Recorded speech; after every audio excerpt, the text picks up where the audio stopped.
Buenos días, Magíster. Mi nombre es Jennifer Aguila. El día de hoy voy a estar realizando lo que es la valoración cefalocaudal en un recién nacido.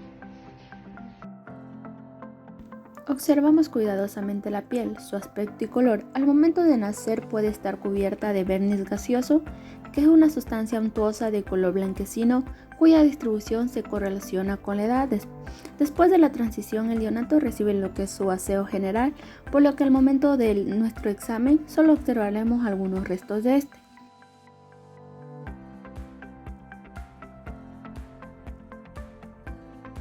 En la zona de la frente, la vela, párpados, región pirenasal y labio superior y en la nuca podemos encontrar alguna mancha salmón.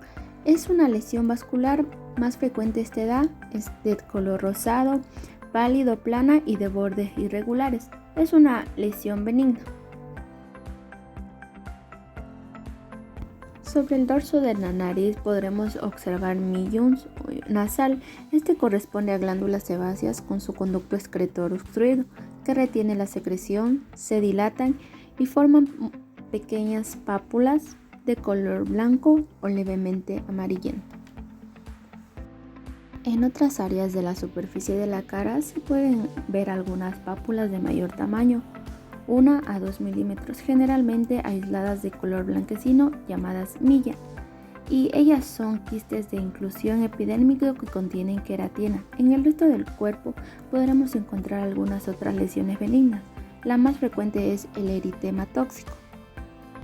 Suele aparecer entre las primeras 24 y 48 horas de vida y se caracterizan por pápulas o pústulas de 1 a 3 milímetros rodeadas por una mácula eritematosa y que tienden a confluir en placas.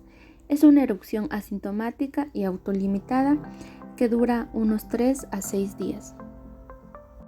En el periodo neonatal se producen algunos cambios de coloración de la piel por fenómenos vasomotores como lo es el eritema neonatorum. Se aprecia intensamente rubicundo en toda la superficie corporal y ocurre generalmente después de unas 6 horas de haber nacido. Otro fenómeno común de observar es el cutis marmolata o livedo reticulares, que se presenta en las primeras horas de vida como un reticulado marmóreo violáceo en las extremidades y en el tronco que se da en respuesta al frío. El fenómeno de Arlequín es menos frecuente y se observa solo en un 10% de los recién nacidos. Es fugaz y se manifiesta como una diferencia de coloración entre dos mitades del cuerpo. Una parece rubicunda y otra pálida, separadas por una clara línea de demarcación.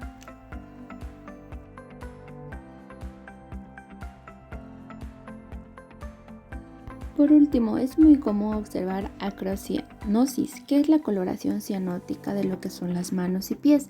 A veces también se observa en lo que es la zona peribucal y es en respuesta al frío. Todos los hallazgos y estos fenómenos que hemos descrito hasta el momento son normales en el periodo neonatal y no tienen implicación patológica.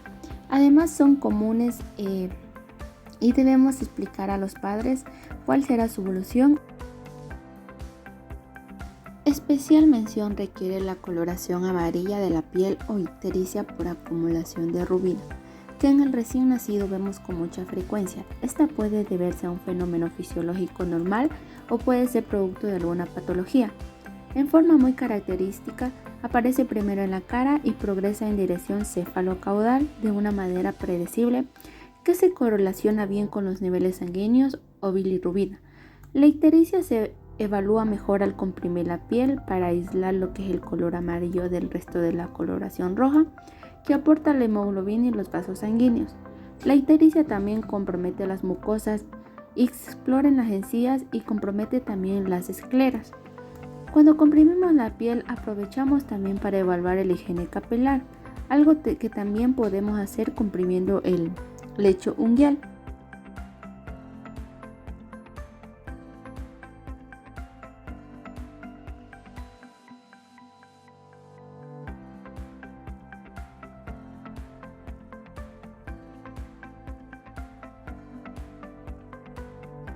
Aprovechando esta posición, se inspecciona el abdomen, donde podremos observar algunos vasos superficiales de la piel por transparencia habitual en el abdomen superior, algo que es normal y no debemos preocuparnos.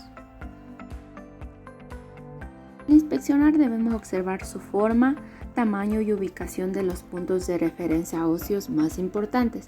Al palpar los tejidos blandos podremos identificar a su vez la presencia de edema o hematomas que son comunes después del parto. Entre ellos los más frecuentes de encontrar son el caput succedaneum y el cefalohematoma y el hematoma subclinical. La cabeza es de forma esférica o ovalada, cuyo diámetro anteroposterior es mayor que el transversal.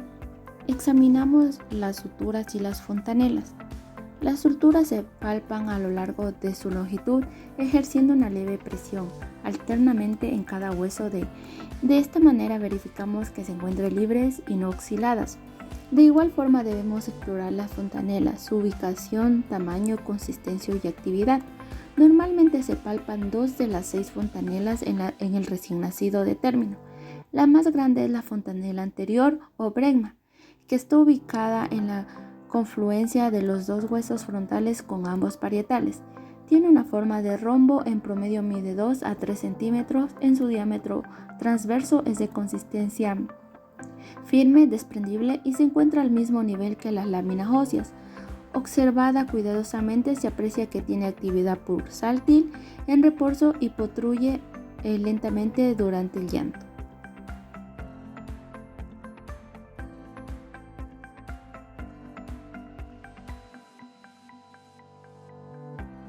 La fontanela posterior es la más pequeña y más difícil de palpar.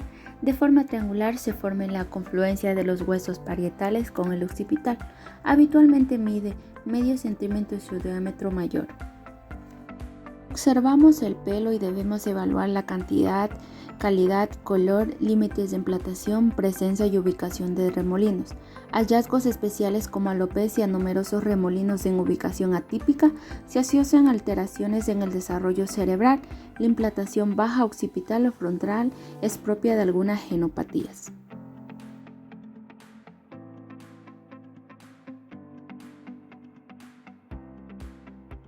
La afasia puede ser muy característica en algunas enfermedades. La observación debe ser hecha tanto en reposo o relajada como durante el llanto, momento en el que puede aparecer alguna asimetría producto de una parálisis facial secundaria a traumatismo del parto. La nariz es pequeña, en forma de pirámide. El puente nasal bajo se debe evaluar la permeabilidad de las fosas nasales auscultando cada narina con la membrana del estetoscopio.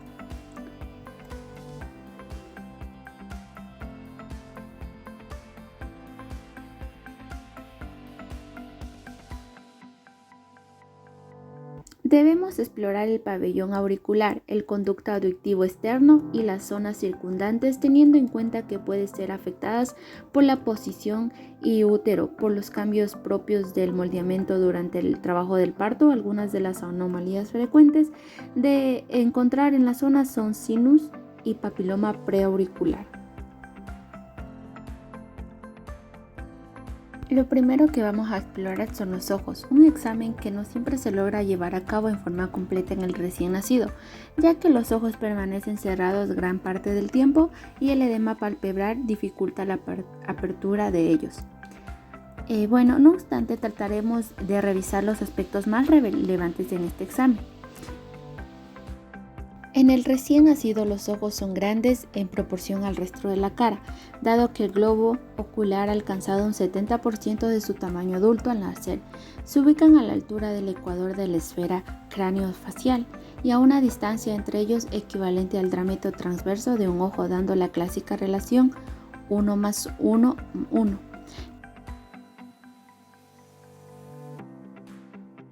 Ocular también es mayor y da una falsa impresión a hipertelorismo. La presencia de edema en los párpados es común en los primeros días. La piel de los párpados suele generar un pliegue vertical que cubre parcialmente el canto interno del ojo, lo que es conocido como el epicanto.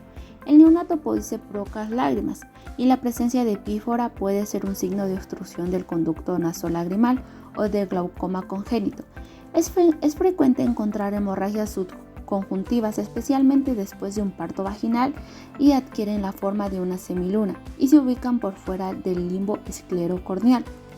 La córnea y el vidrio son discretamente opacos al nacer y se aclaran durante la primera semana de vida. El iris está poco pigmentado.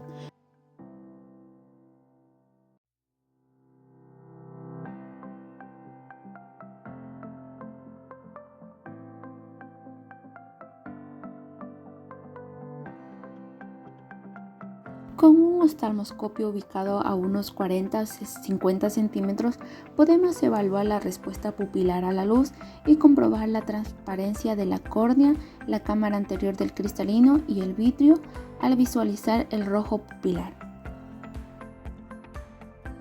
El conducto auditivo del recién nacido sigue una dirección diferente de la del niño mayor y adulto, por lo que debemos traccionar el lóbulo de la oreja hacia adelante y abajo para lograr la visualización del tímpano.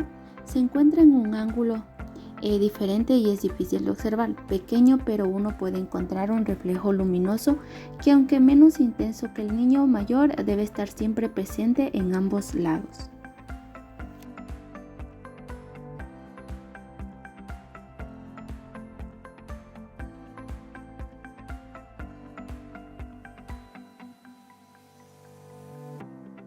Es el momento de examinar la boca. Su tamaño es muy variable. Llama la atención muchas veces que en el centro de la mucosa del labio superior se puede observar un engrosamiento mucoso que corresponde a un callo de succión.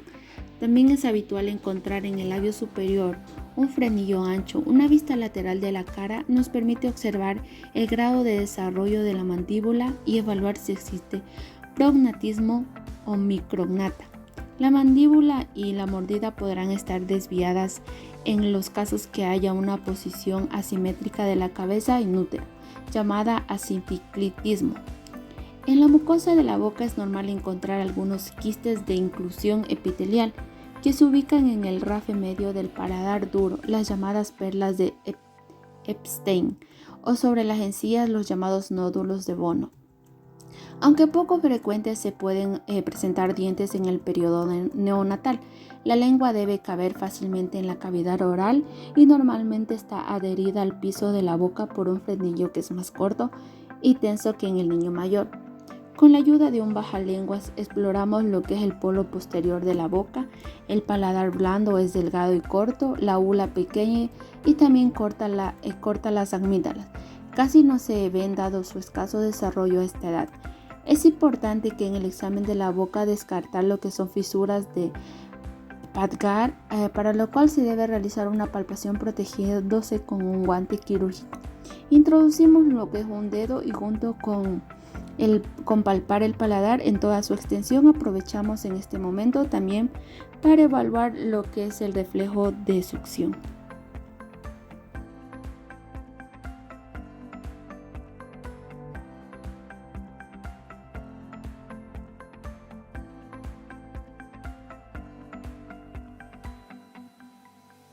Este es corto y difícil de examinar, sin embargo debe ser simétrico y tener una amplia movilidad.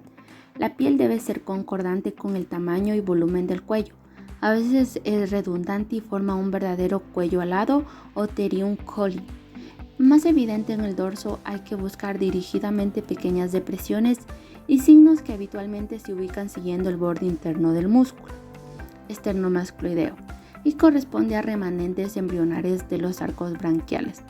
En la línea media se puede encontrar un nódulo de tamaño variable, habitualmente menor a 1 centímetro de diámetro, de consistencia firme y que se desplaza con la deglución correspondiente a un quiste tirogloso.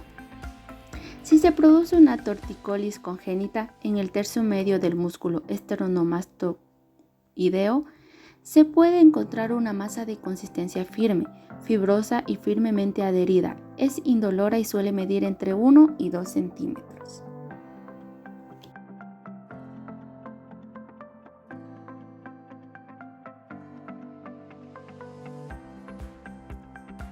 La fractura de alguna de las clavículas es muy frecuente durante el parto, especialmente si el feto es grande. Se describe en 1 a 3% de los partos, por lo que el examen de ellas debe ser muy cuidadoso. Recomendamos 2 maniobras para su exploración.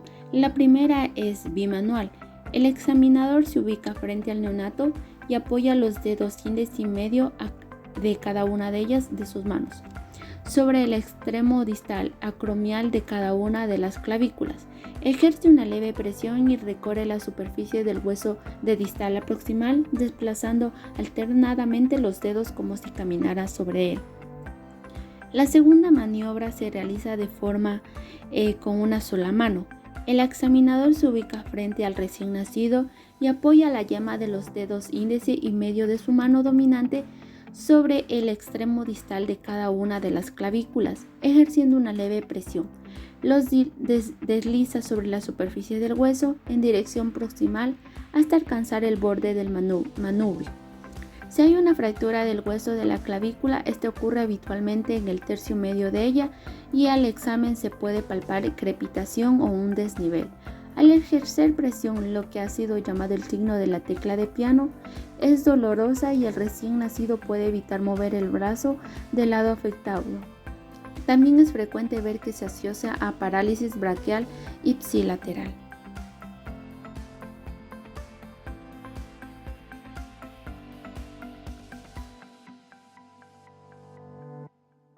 Primero observamos la forma del tórax, que en el recién nacido tiene una apariencia de cono con la base más ancha.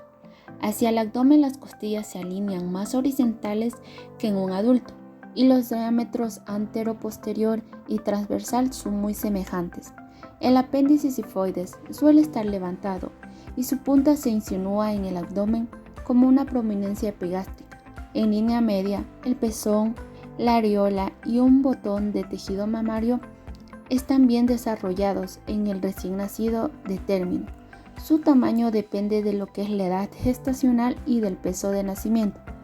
Se revisan ambas líneas mamarias en busca de politelia, es decir, pezones y areolas supernumerarias, que es un hallazgo frecuente y que no debe preocupar porque no tiene significancia patológica. Al palpar, evaluamos la resistencia que ofrece la pared torácica en el recién nacido. Es flexible, lo que es evidente a medida que disminuye la edad gestacional. Evaluamos la respiración.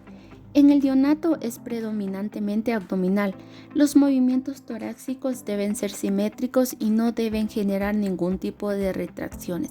La frecuencia respiratoria normal de un recién nacido varía entre 40 y 60 respiraciones por minuto. Sin embargo, durante el sueño en que hay mayor variabilidad, la frecuencia puede descender hasta 35 respiraciones por minuto. El neonato es respirador nasal casi obligatorio y cualquier obstrucción nasal puede generar dificultad respiratoria. Signos comunes de dificultad respiratoria en el recién nacido son taquipnia, quejido respiratorio, aleteo nasal y retracción subcostal.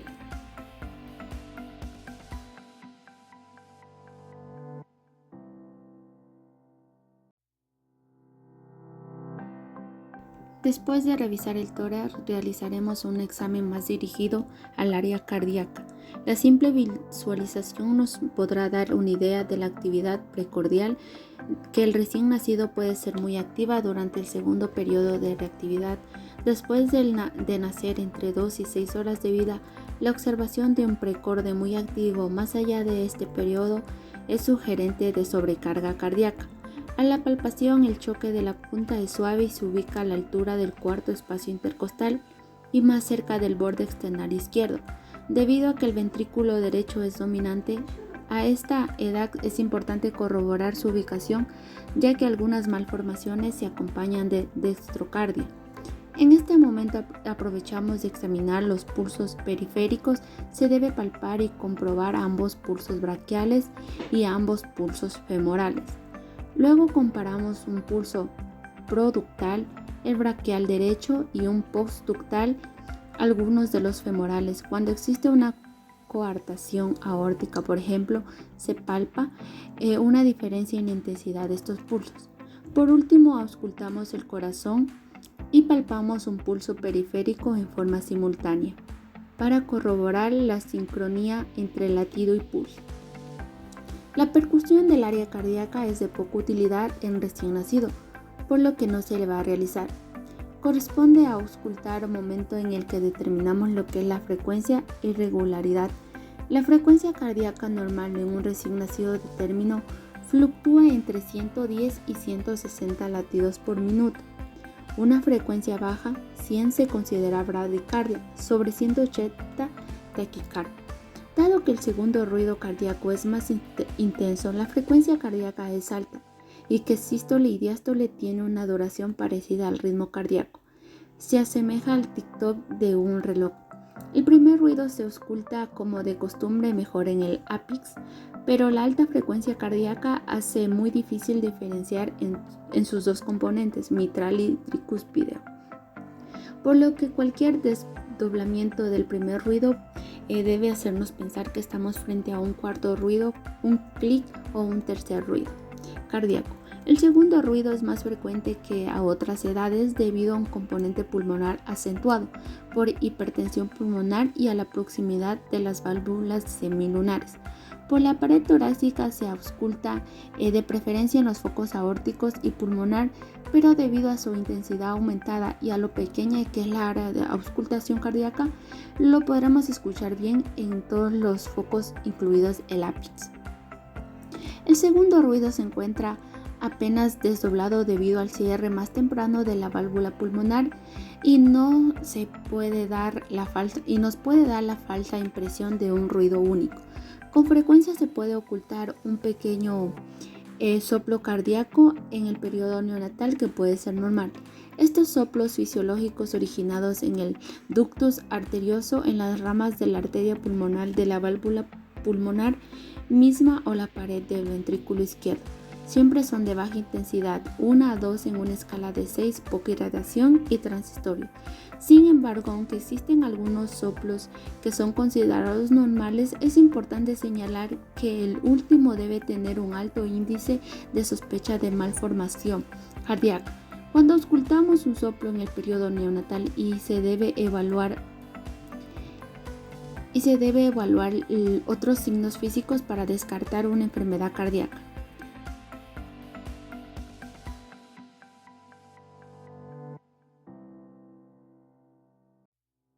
Después del examen cardíaco realizamos la auscultación pulmonar. Como el tórax es pequeño, auscultamos en forma comparada los 4 cuadrantes, además de las axilares.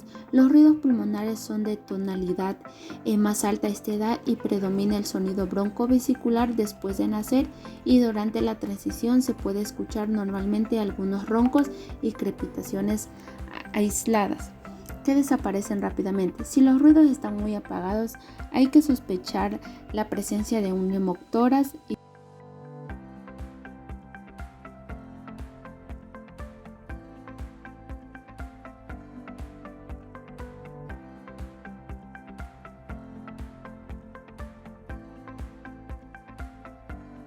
El abdomen tiene forma más globosa y prominente, muy característica del periodo neonatal, con un diámetro transversal mayor que el anteroposterior.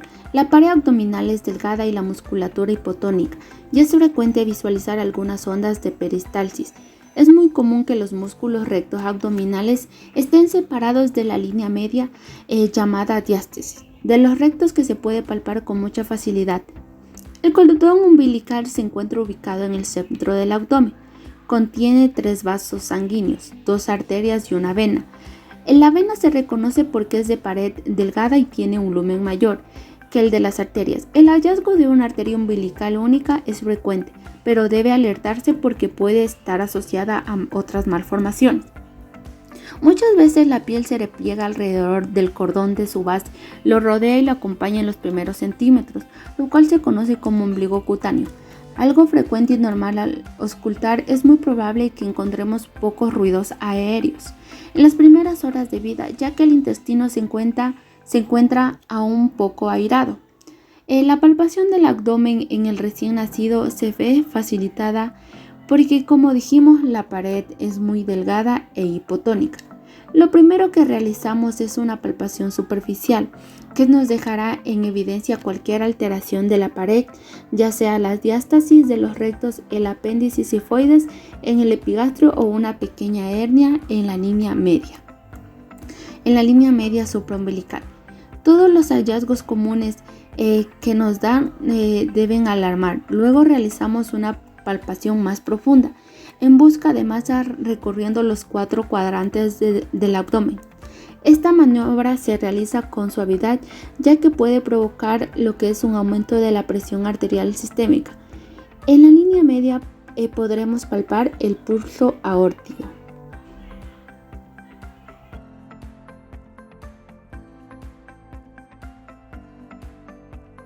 Una vez hecha la palpación superficial y profunda, nos dirigimos a palpar las vísceras, donde el hígado acapará nuestra atención. El hígado es el órgano más grande de la cavidad abdominal y en el recién nacido más grande aún, ya que cumple una función hematopoyética importante en la vida fetal.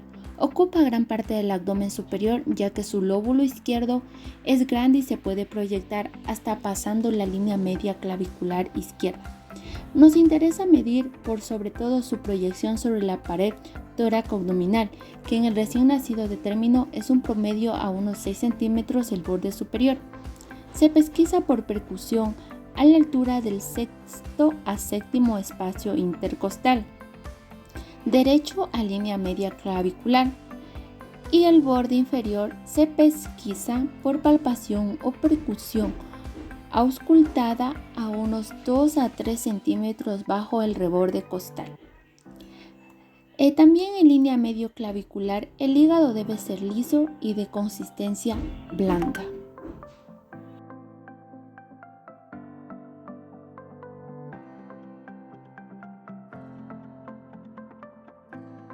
El polo inferior del vaso se puede palpar en el recién nacido normal. Puede llegar a sobresalir de la parrilla costal 1 a 2 centímetros. No es un hallazgo que se encuentre en todos los neonatos, solo un 20% de ellos, pero su presencia no indica necesariamente que haya una esplenomegalia. Al igual que el hígado, el borde debe ser liso y de consistencia blanda. Ambos, hígado y vaso, incursionan con la respiración.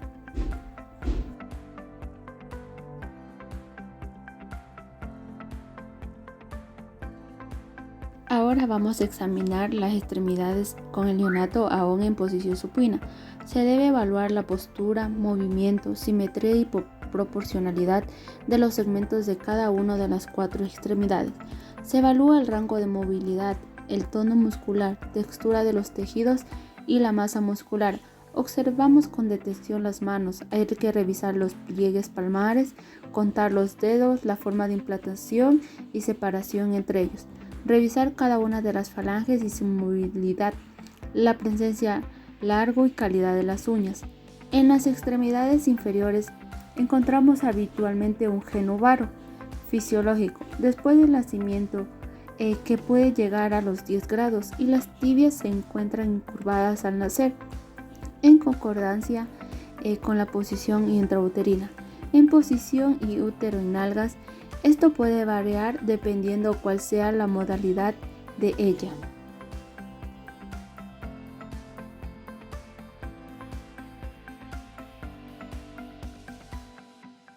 Examinamos las caderas en busca de algún signo de que nos sugiera la presencia de una alteración del desarrollo de la articulación coxofemoral, más conocida como displasia de cadera, algo frecuente en pediatría. Hay diferentes signos y maniobras. Para esta exploración nosotros realizaremos 4. La primera maniobra es la abducción simultánea de ambas caderas en flexión para corroborar el rango de movilidad en un neonato normal. Se debe lograr una abducción simétrica y completa hasta 180 grados. En segundo lugar, buscamos el signo de Galecia en el recién nacido en decúbito supino y ambas caderas y rodillas en flexión. Apoyamos sus pies en la superficie con los malleolos internos a la misma altura. Luego observamos la altura que alcanzan lo que son las rodillas. El signo es positivo si hay una simetría en la altura de las rodillas y la que se encuentra más abajo corresponde al lado luxado. Tercero, realizamos lo que son las maniobras de Barlow y de Ortolani. En el recién nacido, estas dos son las maniobras más fiables para la pesquisa de luxación congénita. Deben realizarse en ambas caderas y repetirlas las veces que sean necesarias. Si queda alguna duda, con una mano flectamos un lado y presionamos ligeramente de tal manera de apoyar bien la columna lumbrosacra contra la superficie y estabilizar la pelvis con la otra mano. Toma la pierna y la cadera que se va a explorar. Con el pulgar en la cara interna de la raíz del muslo y los dedos índice y medio sobre el trocante mayor, al mismo lado realizaremos lo que es la maniobra de Barlow, para lo cual se flexiona la cadera 90 grados y se duxe mientras se ejerce una presión suave hacia atrás y afuera. Con el pulgar se percibe el deslizamiento de la cabeza femoral luego del acetabalo. El signo es positivo. A continuación realizamos lo que es la maniobra de abducción de Ortolani. Se abduce, para lo cual se ejerce una presión suave hacia arriba y adentro sobre el trocante mayor con los dedos índice y medio de la mano que examina. Se siente lo que es un clan y se percibe la recolocación de la cabeza femoral antes luxada. La maniobra de Ortolani es positiva.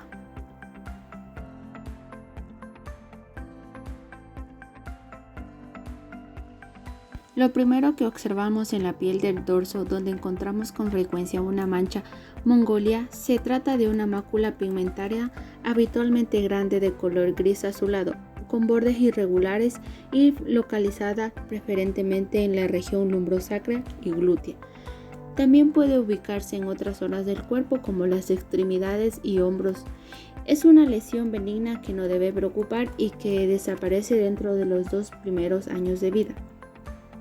También nos llamará la atención la presencia del anudo fetal, un pelo fino y de color claro que se distribuye por todo el cuerpo, aunque en recién nacidos de término es más evidente en los hombros y el dorso. Se puede apreciar mejor si se observa contraluz. Es normal y durante los primeros meses serán reemplazados por vello. El examen de la espalda también incluye la inspección de la simetría de ambos lados, posición y ubicación de ambas escápulas, forma e integridad de la columna. Luego se debe palpar lo que es la columna y todos sus cuerpos vertebrales. Generalmente aprovechamos en este momento para auscultar también los segmentos dorsales de los campos pulmonares. Es de especial interés describir las lesiones de la piel que se encuentran ubicadas en la línea media en directa relación con el eje de la columna.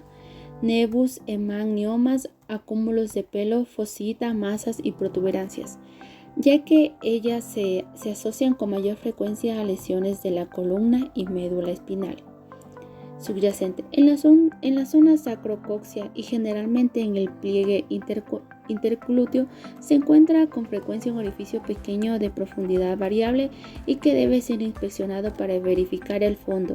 Es llamada fosita piloneal. Esta debe ser diferenciada de un seno espinal en una variedad de racismo espinal donde existe una comunicación entre la piel y el sistema nervioso. El seno espinal se ubica con mayor frecuencia en la zona lumbar sobre el pliegue interglúteo. También en la zona lumbar se puede encontrar una masa cubierta de piel de tamaño variable que puede corresponder a mielomeningocele.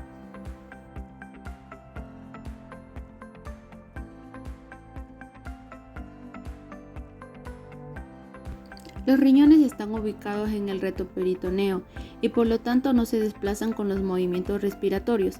Miden de 4 a 5 centímetros en su eje longitudinal y 2 a 3 centímetros en su eje transversal. Aunque el derecho se ubica más abajo que el izquierdo, es más difícil de palpar por encontrarse detrás del hígado, ya sea por palpación profunda o realizando la palpación bimanual. Con maniobra de peloteo se puede sentir de consistencia firme y de superficie lisa, a veces un poco lobulado.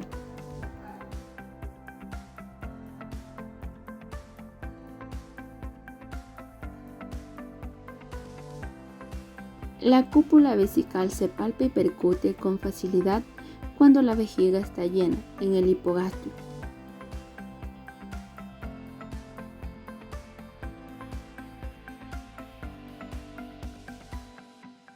Exploramos la región perineal y genital. Lo primero que hacemos es revisar la región inguinal. Aquí nos preocupa palpar a lo largo del canal inguinal y descartar la presencia de alguna hernia inguinal. Esta se manifiesta como una masa de forma ovalada o cilíndrica de consistencia generalmente blanda y comprensible a la palpación. Se siente el contenido intestinal y al auscultar se podrán escuchar ruidos hidroaéreos. El bulbo femoral se palpa en el punto medio de la línea que une la sínfisis pubiana con la espina ilíaca anterior. Es común palpar pequeños linfonodos en la zona inguinal, los cuales son normales en el periodo neonatal y no deben preocuparnos.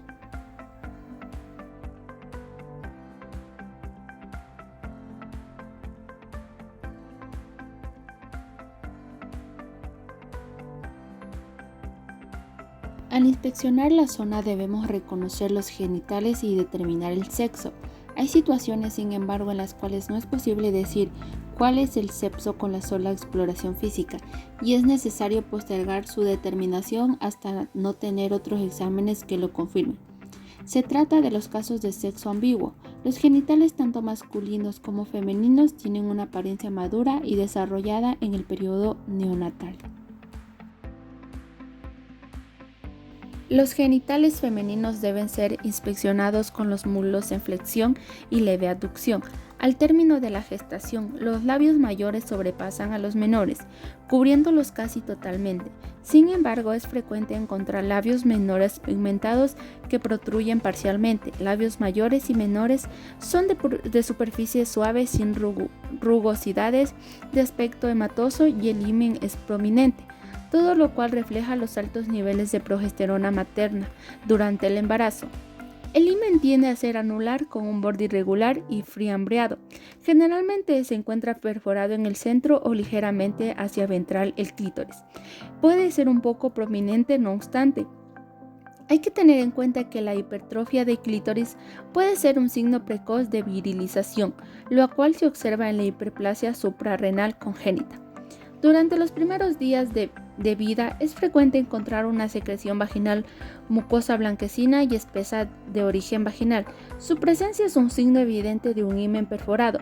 También se puede producir un sangrado vaginal al cuarto o quinto día de vida, que puede durar entre 2 y 4 días, y es un fenómeno normal que debe ser advertido a los padres, porque causa generalmente alarma y toca explicar que se trata de una pseudomenstruación.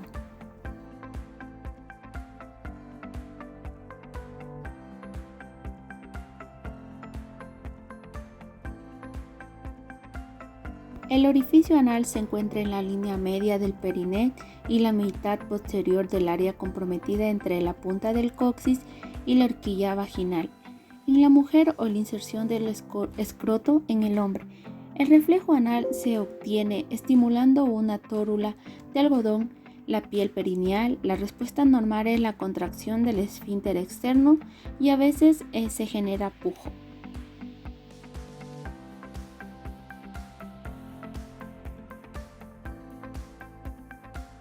El reflejo moro de sobresalto. Este reflejo se puede provocar de varias maneras. La vamos a realizar una de las más usadas. Estando el neonato en posición supina, se debe tomarlo de las manos y levantarlo ligeramente, extendiendo los brazos en abducción hasta que los hombros hayan despegado de la superficie de la camilla. Luego hay que soltarlo bruscamente dejándolo caer. La respuesta normal es en 2 tiempos. La primera se produce la abducción simétrica de los brazos, extensión de los antebrazos y la apertura de las manos. Luego, en un segundo tiempo, se produce una abducción de los brazos, flexión de antebrazo y empuña las manos. A veces al final del reflejo se produce un llanto o el recién nacido esboza una mueca.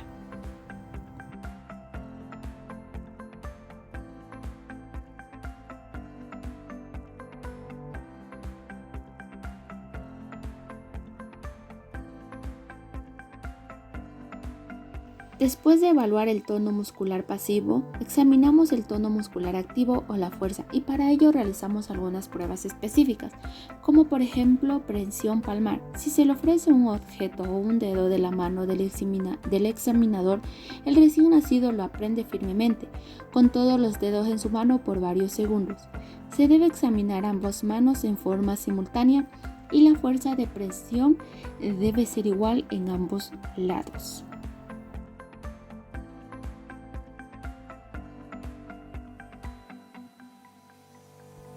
Presión plantar. Con el neonato en posición supina se debe presionar con el dedo sobre la almohadilla anterior del pie en la región de la base de los cortejos. La respuesta normal es de flexión de los cortejos sobre el dedo del examinador. Un reflejo importante es el reflejo de búsqueda. Este es de supervivencia básica. Se explora estimulando la piel por fuera del ángulo de la boca. Habitualmente con el dedo del examinador, el neonato busca, mueve los labios, extrae la lengua y gira la cara en dirección al punto estimulado.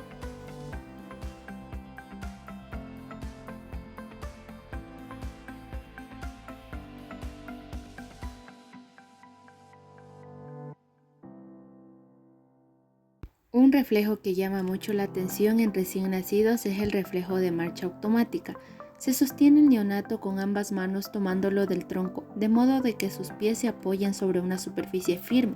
Se inclina ligeramente hacia adelante y se verá que aparecen algunos movimientos alternados de flexión de las rodillas que asemejan a una marcha automática.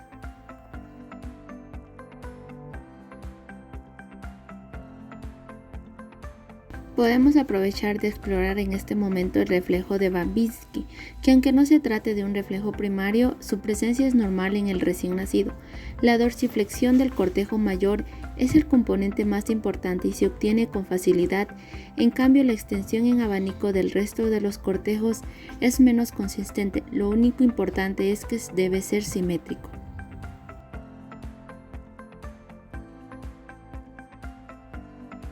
También podemos explorar algunos otros reflejos. El reflejo Landau, al llevar a un neonato de término a una posición de suspensión ventral, el dorsiflexión, la columna levanta la cabeza y extiende las extremidades inferiores. Si flexionamos su cuello, empujando la cabeza hacia abajo, veremos que flexiona la pelvis, las rodillas y los codos, formando un arco contrario al inicial.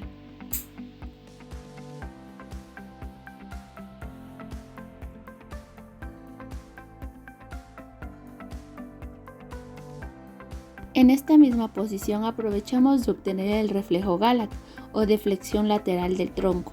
Con el recién nacido en posición prona sobre una camilla o en la posición de suspensión ventral como la tenemos en este momento, estimulamos a lo largo de uno de los costados de la columna dorsal, desde cefálico a caudal. Se debe obtener una respuesta de flexión de la columna dorsal hacia el lado estimulado. Se debe realizar en ambos lados y comparar las respuestas.